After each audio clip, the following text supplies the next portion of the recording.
किसी के लिए अच्छी तो किसी के लिए बुरी हूं। असल में जिसकी जैसी सोच उसके लिए वैसी हूं। मैं जंगल की शेरनी हूं और जंगल में ही पली हूं। रमा, मधु और सुधा आशा देवी की 3 सरकारी बहुएं। रमा पेशे से सरकारी वकील थी, मधु एक यूनिवर्सिटी में प्रोफेसर थी और छोटी बहू सुधा एक सरकारी बैंक में नौकरी करती थी। तीनों बहुएं नौकरी वाली थीं, इसलिए तीनों ही पूरा दिन व्यस्त रहती थी। इसी वजह से रोजाना किसी न किसी बात पर तीनों बहुओं में लड़ाई हो ही जाती थी, खासकर तब जब होता था इतवार यानी कि संडे। क्या बात है आशा जी, आज सुबह सुबह सब्जी मंडी होकर आ रही हो? आज इतवार है ना, बहू बेटे देर से सोकर उठेंगे, सोचा घर पर क्या करूं, मंडी ही हो आती हूँ। अच्छा, आज तो तीनों बहुओं की छुट्टी होगी, चलो बढ़िया है। तीनों बहुएं सरकारी नौकरी वाली हैं, वैसे तीनों ही काम वाली हैं तो आपस में बर्तन खड़क ही जाते होंगे। अरे नहीं, मेरी तीनों बहुओं में बहुत प्रेम है, उनमें कभी कोई लड़ाई नहीं होती। अभी तक तो सब उठकर अपना अपना काम निपटा चुकी होंगी। अपनी वकालत घर में मत झाड़ो भाभी, मैं भी बड़े स्कूल में प्रोफेसर हूँ, मुझे भी गणित आती है।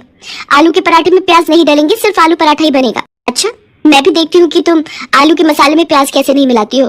तुम अकेले आलू का पराठा खाने वाली नहीं हो, हम सब हैं। अरे तो किसने मना किया? 6 आलू हैं, 2 तीनों के हो गए, ये 2 मेरे, ये 2 मेरे। ओहो, बहुत बढ़िया, खुद दोनों ने बढ़िया बढ़िया आलू रख लिए और मुझे ये गले हुए खराब दे दिए। बड़ी चालाक हो आप दोनों तो। अरे मैं भी बैंक में नौकरी करती हूँ, सारा हिसाब किताब मुझे भी पता है। ये आधा आलू खराब है, ये मैं क्यों रखूं? मैं अपना आलू नहीं दूंगी। मैं भी क्यों दूं? इतनी मुश्किल से संडे आता है, आलू पराठे खाने का ये मौका मैं क्यों छोड़ दूं? आलू तो मैं लेकर ही रहूंगी, देखती हूँ कौन मुझे रोकता है। हे भगवान, मैं मोहल्ले में कहती फिरती हूँ मेरी तीनों बहुएं गऊ हैं, मुंह में जबान नहीं है, तीनों में प्रेम है, पर यहाँ तो एक आलू के लिए महाभारत छिड़ी हुई है। इतनी बड़ी सरकारी नौकरी करने वाली हो तुम, पर लड़ाई बिल्कुल बच्चों की तरह लड़ती हो। थैले में आलू रखे हैं, उबाल लो जितनी मर्जी। पता नहीं मेरे इस दुनिया से जाने के बाद। आशा के इतना कहते ही तीनों बहुएं उसके मुंह पर हाथ रख देती हैं। माँ जी, आज कह दिया, आगे से ना कहना। सॉरी माँ जी, आप ऐसी बातें मत करो, आपके बिना हम तीनों अधूरी हैं माँ जी, आगे से ऐसी बातें मुंह से मत निकालना। फिर क्यों लड़ती हो तुम तीनों? देखो, जिस घर में प्यार होता है वहाँ भगवान का वास होता है, इसलिए आपस में प्रेम से रहा करो। आशा देवी अपनी तीनों बहुओं को ऐसी ही प्रेम भरी सीख देती रहती थी। उसके बाद तीनों बहुएं मिलकर एक साथ नाश्ता बनाती हैं। रोजाना की तरह वही खट्टी मीठी नोकझोंक के बीच आशा देवी की बदौलत तीनों बहुओं में आपसी प्यार बना हुआ था। आशा देवी की ननद मनोरमा कुछ दिनों के लिए रहने आ जाती है। मनोरमा स्वभाव से चुगलखोर और झगड़ालू है, पर क्या करे, है तो आशा देवी की ननद ही ना। आशा भाभी कहाँ हो? मैं तो कब की बाल धोकर बैठी हूँ, तुम्हारी बहुएं कहाँ हैं? मुझे चाय नाश्ता कौन सी बहू देगी? जी रुको, मैं तुम्हारे लिए पोहा और चाय बनाकर ला रही हूँ। बुआ जी पाई लागू, मैं चलती हूँ, आपको शाम को मिलूंगी। मैं भी चलती हूँ बुआ जी, प्रणाम। ओहो, मुझे भी आज लेट हो गया। मधु भाभी रुको, मुझे अपनी स्कूटी पर जरा बस स्टैंड तक छोड़ देना, आज कैब बुक ही नहीं हो रही। ये बढ़िया बात रही, तीनों बहुएं काम पर निकल गई, अब तुम सारा घर का काम करोगी।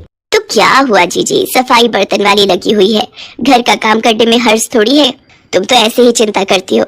ये लो पोहा और चाय लो, बाकी सब चिंता छोड़ दो। मनोरमा की बुरी आदत चुगली करने की बात कहाँ आने वाली थी।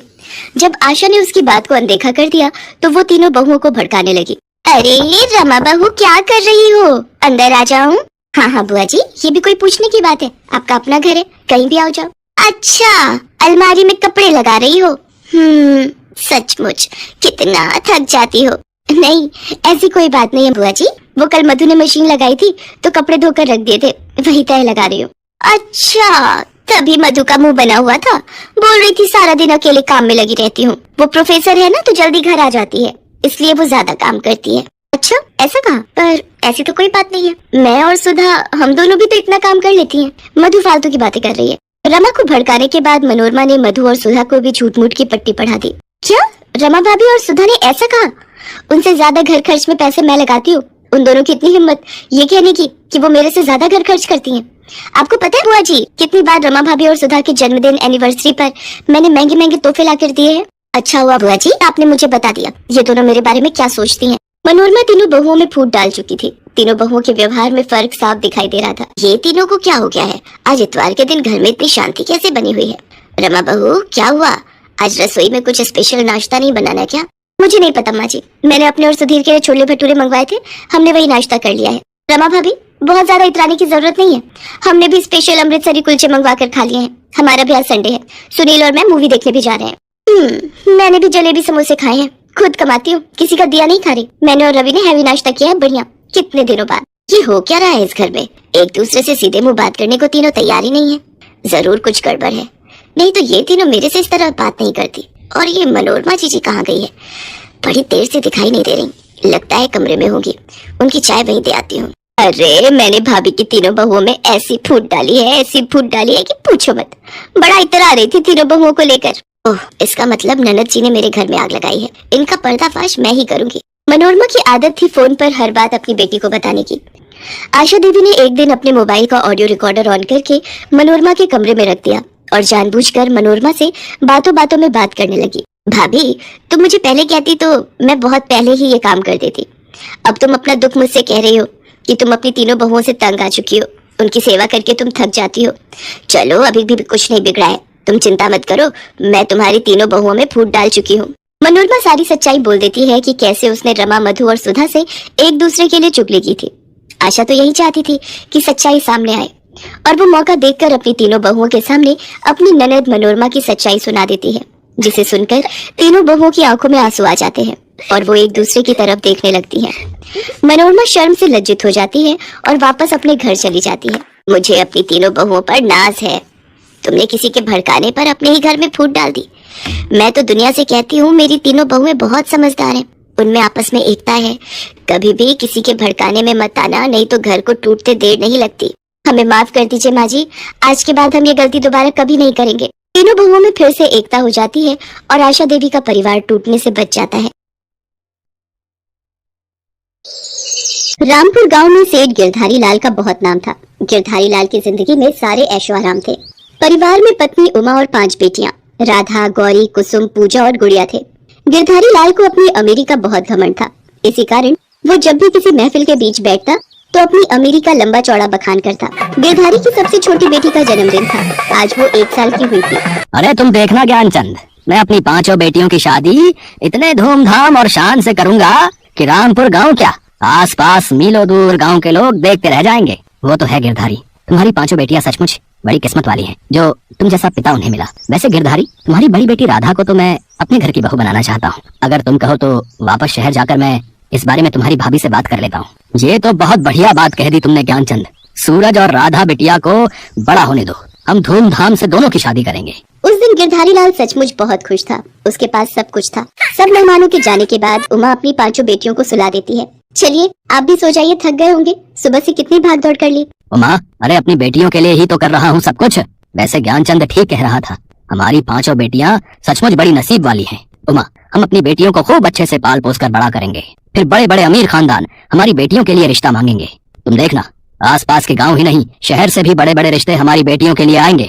तुम देखना, मेरी बेटियों को देखते ही सब कहेंगे ये 5 तो अमीर सेठ गिरधारी लाल की बेटियां हैं। गिरधारी लाल खुशी से अपनी बात कह ही रहा था कि अचानक भूकंप आ जाता है। सब तरफ हाहाकार मच जाता है। भूचाल आने से सब कुछ तबाह हो जाता है। घर के घर टूट जाते हैं। उमा अपनी 5 बेटियों को साथ लिए गिरधारी को ढूंढ रही थी, पर उसका कहीं भी कुछ पता नहीं चला। वो रोती बिलखती गांव के पास बने टेंट में पहुंचती है। भैया, आपने कहीं मेरे पति को देखा है? आप जानते होंगे सेठ गिरधारी लाल, वो मेरे पति है। बहन, मैंने देखा था, तुम्हारे पति के ऊपर लोहे का एक खंभा गिरा था। शायद वो अब इस दुनिया में नहीं है। हे भगवान, ऐसा नहीं हो सकता। मैं अपनी 5 बेटियों को लेकर कहाँ जाऊंगी? मैं यहाँ पर किसी को भी नहीं जानती हूँ। उमा अपनी 5 बेटियों को लिए टेंट में कुछ दिन रहती है, पर उसके बाद सब वापस अपने अपने घर लौटने लगते हैं। उमा का तो कोई घर ही नहीं था। वो शहर की बस में बैठ जाती है और शहर पहुँच जाती है। माँ, हम सबको बहुत भूख लगी है, कुछ भी खाने का ले लो, कल से हमने कुछ भी नहीं खाया है। हाँ हाँ राधा बिटिया, तू यहाँ पेड़ के नीचे इन चारों को लेकर बैठ, मैं अभी थोड़ी देर में कुछ खाने को लेकर आती हूँ। इन सोने की चूड़ियों को बेचकर कुछ पैसे मिल जाएंगे, कुछ दिन गुजारा चल जाएगा, फिर मैं कोई काम ढूंढ लूंगी। उमा शहर में बनी एक सुनार की दुकान पर जाती है और अपनी सोने की चूड़ियाँ बेचती है। 40,000 रुपए मिल जाएंगे इन चूड़ियों के। हाँ हाँ दे दीजिए, मैं इन पैसों से कोई काम शुरू कर लूंगी। पहले सबके लिए कुछ खाने को ले जाती हूँ। उमा सड़क पर अभी रुपए गिन ही रही थी कि तभी एक चोर उसके हाथ से सारे रुपए छीनकर भाग जाता है। चोर चोर, कोई पकड़ो, मेरे रुपए लेकर भाग रहा है, कोई मदद करो। उमा चीखती चिल्लाती रही, पर किसी ने भी उसकी आवाज पर ध्यान नहीं दिया। चोर उमा के हाथ से सारे रुपए लेकर भाग गया। उमा के हाथ खाली हो गए, उसके पास कुछ भी नहीं बचा था। वो खाली हाथ ही बच्चों के पास वापस लौट आती है। माँ, क्या हुआ? तुम कुछ खाने को नहीं लाई? माँ, तुम रो क्यों रही हो? चोर सारे रुपए छीन कर भाग गया राधा, अब हम क्या करेंगे?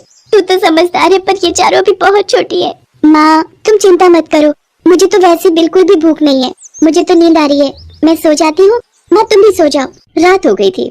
उमा अपनी बेटियों को लेकर उसी पेड़ के नीचे सो जाती है। अगली सुबह उमा देखती है कि राधा पेड़ के नीचे नहीं सो रही। वो अपनी चारों बेटियों को उठाती है और उनसे पूछती है, गौरी, पूजा, कुसुम, गुड़िया बेटा उठो, उठो तो, राधा कहीं दिखाई नहीं दे रही। तुम्हें बताकर गई है क्या? नहीं माँ, वो हम में से तो किसी को नहीं कहकर गई, हम तो सो रहे थे। राधा कहाँ चली गई बिटिया? तुम बैठो, मैं उसे ढूंढती हूँ। राधा अपनी माँ और बहनों के लिए कुछ खाने का ढूंढने गई थी। वो समझदार थी और वो सारी परेशानी को समझ रही थी। राधा एक चाय के होटल पर जाती है और भैया से कुछ ब्रेड के पीस मांगती है। चाचा, मुझे डबल रोटी दे दो, मेरी माँ और बहनें भूखी हैं, तुम्हारी बड़ी मेहरबानी होगी। बिना पैसों के यहाँ कुछ नहीं मिलता, ये शहर है बेटिया, यहाँ काम के बदले खाना मिलता है, समझ रही हो? चाचा कोई काम बता दो, फिर मैं काम करके आपसे डबल रोटी के पीस लूंगी। अच्छा तो एक काम कर, बर्तन पड़े हैं वो धो ले और अच्छे से धोना, तभी तुझे डबल रोटी दूंगा, नहीं तो नहीं मिलेगी। ठीक है चाचा, मैं अभी बर्तन कर देती हूँ। राधा चाय के होटल पर रखे ढेर सारे बर्तन धोने लगती है। इतनी देर में उमा भी वहाँ आ जाती है और वो राधा का हाथ रोक देती है। राधा, ये क्या कर रही है? तू झूठे बर्तन साफ कर रही है और तू मुझे बताकर भी नहीं आई। मैं कितना परेशान हो गई थी। माँ, गौरी, पूजा, कुसुम, गुड़िया को भूख लगी थी, मैंने सोचा कि यहाँ से कुछ खाने का ले लेती हूँ। तुम्हें पता है, मैं जब ये सारे बर्तन कर लूंगी तो मुझे बदले में डबल रोटी मिलेगी, फिर आप सब पेट भर कर खा सकते हैं। हे भगवान, मैंने अपनी बेटियों का ऐसा नसीब नहीं सोचा था। क्या से क्या हो गया, सब कुछ खत्म हो गया। हट बिटिया, मैं बर्तन कर लूंगी, तू अपनी बहनों के पास जाकर बैठ, मैं खाना लेकर आती हूँ। उमा सारे झूठे बर्तन धो देती है और बदले में चाय वाला उसे डबल रोटी के पीस दे देता है। उमा अपनी बेटियों को लेकर ऐसे ही दर दर भटक रही थी। चलते चलते एक दोपहर उमा सड़क पर बेहोश हो जाती है। तभी वहाँ से एक औरत गुजर रही होती है। राधा उसके पास गई और विनती करने लगी, हमारी मदद करो, हमारी माँ बेहोश हो गई है। घबराओ नहीं बेटा, मैं अभी देखती हूँ। ड्राइवर, जरा देखो क्या हुआ है। मैडम लगता है गर्मी से बेहोश हो गई है, इन्हें हॉस्पिटल ले जाना पड़ेगा। बच्चों तुम मेरी गाड़ी में बैठो, मैं तुम्हारी माँ को हॉस्पिटल ले चलती हूँ। वो औरत एक एनजीओ चलाती थी जहाँ पर वो गरीब और बेसहारा लोगों को पनाह देती थी। उस औरत की मेहरबानी से उमा और उसकी बेटियों को रहने की जगह मिल जाती है। आपका बहुत बहुत शुक्रिया, आपने मेरी इतनी मदद की। मैं यहाँ रहकर अपनी बेटियों को पाल पोस कर बड़ा कर सकती हूँ। हाँ, हमारा एनजीओ तुम्हारे जैसी बेसहारा औरतों के लिए खुला है। तुम्हारी बेटियाँ यहाँ पर रहकर पढ़ लिख कर अपने पैरों पर खड़ी होंगी। अब तुम आराम से यहाँ रह सकती हो। तुम्हें यहाँ रोजगार भी मिलेगा। यहाँ पर सिलाई, कढ़ाई, बुनाई, अचार, पापड़ और कई तरह के रोजगार से तुम पैसे कमा सकती हो और उन पैसों से अपनी बेटियों को पाल पोस कर बड़ा भी कर सकती हो।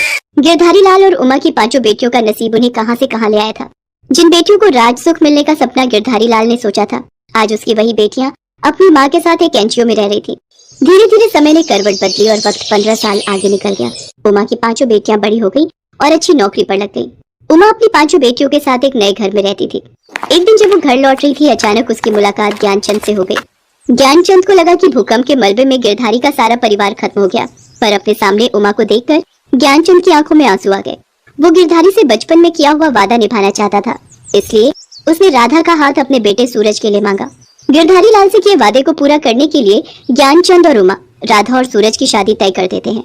मंडप सजा हुआ था। उमा गिरधारी लाल को याद कर रही थी। भाभी क्या हुआ, गिरधारी को याद कर रही हो? हाँ भैया, आज वो साथ होते तो अपनी बेटी की शादी अपने दोस्त के बेटे से होते देख बहुत खुश होते। भाई साहब, ये फूल माला की टोकरी रखवा लेते, मुझे लाला जी ने भेजा है। ये तो इनकी आवाज है। आप इस हालत में, आप जिंदा हो जी? गिरधारी तू जिंदा है? तो इस हालत में? उमा, ज्ञानचंद, उमा तुम जिंदा हो? मुझे तो पता चला था तुम और मेरी पांचों बच्चियां उस मलबे में दब गई हैं। हे भगवान, तेरा लाख लाख शुक्र है, मेरा परिवार, तूने मुझे उनसे मिलवा दिया। गिरधारी उस दिन नसीब के लिखे पर विश्वास कर लेता है। वो उमा के साथ मिलकर अपनी बड़ी बेटी राधा को अच्छे स्टोरी और कहानी के लिए चैनल को सब्सक्राइब करें, लाइक करें, शेयर करें और नोटिफिकेशन बेल प्रेस करें ताकि आने वाली कहानी स्टोरी की नोटिफिकेशन आपको सबसे पहले मिले। कहानी कैसी लगी कमेंट करके जरूर बताएं। धन्यवाद।